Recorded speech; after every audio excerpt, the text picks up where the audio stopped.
ಸೋಮವಾರಪೇಟೆ ನಗರದಲ್ಲಿ ಓಡಾಡ್ತಿದ್ದ ಮಾನಸಿಕ ಅಸ್ವಸ್ಥ ಯುವಕನನ್ನು ಕೆಲ ಮಾನವೀಯ ಮನಸ್ಸುಗಳು ಅನಾಥಾಶ್ರಮಕ್ಕೆ ಸೇರಿಸಿದ್ದು, ಮರಳಿ ಆತನ ಕುಟುಂಬಕ್ಕೆ ಸೇರಿಸಲು ಪ್ರಯತ್ನ ನಡೆದಿದೆ.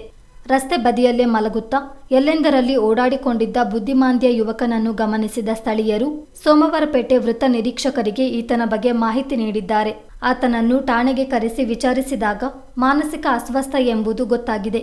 ಆತನ ಹೆಸರು ಹೇಮಂತ್, ತಂದೆ ವೆಂಕಟಪ್ಪ, ತಾಯಿ ಪವಿ ಬೆಂಗಳೂರಿನಲ್ಲಿ ನೆಲೆಸಿದ್ದಾರೆ ಎಂದು ಪೊಲೀಸರ ಬಳಿ ಹೇಳಿಕೊಂಡಿದ್ದಾನೆ. ಆದರೆ ಆತನ ಕಡೆಯವರ ಸುಳಿವು ಇಲ್ಲದರಿಂದ ಕರ್ನಾಟಕ ರಕ್ಷಣಾ ವೇದಿಕೆಯ ಫ್ರಾನ್ಸಿಸ್ ಡಿಸೋಜಾ ಅವರನ್ನು ಸಂಪರ್ಕಿಸಿ ಯಾವುದಾದರೂ ಅನಾಥಾಶ್ರಮಕ್ಕೆ ಸೇರಿಸುವಂತೆ ವೃತ್ತ ನಿರೀಕ್ಷಕ ಪ್ರಹ್ಲಾದ್ ಕೇಳಿಕೊಂಡಿದ್ದಾರೆ. ಅದರಂತೆ ಮಡಿಕೇರಿಯ ಶಕ್ತಿ ವೃದ್ಧಾಶ್ರಮದ ವ್ಯವಸ್ಥಾಪಕ ಸತೀಶ್ ಅವರ ಒಪ್ಪಿಗೆ ಪಡೆದು ಅಲ್ಲಿಗೆ ಸೇರಿಸಲಾಯಿತು. ರಾಜ್ಯ ಟ್ಯಾಕ್ಸಿ ಡ್ರೈವರ್ ಅಸೋಸಿಯೇಷನ್ ಅಧ್ಯಕ್ಷ ರವಿ ವಾಹನದ ವ್ಯವಸ್ಥೆ ಕಲ್ಪಿಸಿದರು.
ನಾವು ನಮ್ಮದು ವೃದ್ಧಾಶ್ರಮ 60 ವರ್ಷ ಮೇಲ್ಪಟ್ಟ ಅಂತ ಹೇಳೋನ ಮಾತ್ರ ನಾವು ಇಲ್ಲಿ ತಗೊಳ್ತೀವಿ.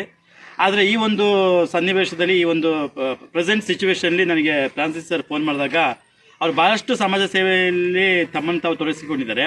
ಈ ಕೇಸಲ್ಲಿ ಅಂದರೆ ಈ ಒಂದು ಸಣ್ಣ ಹುಡುಗ 20-21 ವರ್ಷದ ಹುಡುಗನ ನಮ್ಮ ಎಲ್ಲ ಕಡೆ ವಿಚಾರಿಸುವಾಗ ಯಾರು ಕೂಡ ಇವನ್ನ ತಗೊಳ್ಳೋಕ್ಕೆ ಬರಲಿಲ್ಲ. ನಮ್ಮಲ್ಲಿ ಕೂಡ ಇದಕ್ಕೆ ಅವಕಾಶ ಇಲ್ಲ. ಆದರೆ ಈಗ ಮಾನವೀಯತೆ ದೃಷ್ಟಿಯಿಂದ ನಾವು ಇವ್ರನ್ನ ಇಟ್ಕೊಳ್ಳೇಬೇಕಾಗುತ್ತೆ. ಆದಷ್ಟು ಇವರ ಮನೆಯವರು ಯಾರಾದರೂ ಇದ್ದರೆ ದಯವಿಟ್ಟು ಬಂದು ಕರ್ಕೊಂಡು ಹೋಗಲಿ ಅಂತ ನಾನು ಈ ಇದ್ರ ಮುಖಾಂತರ ಮನವಿ ಮಾಡ್ತೀನಿ.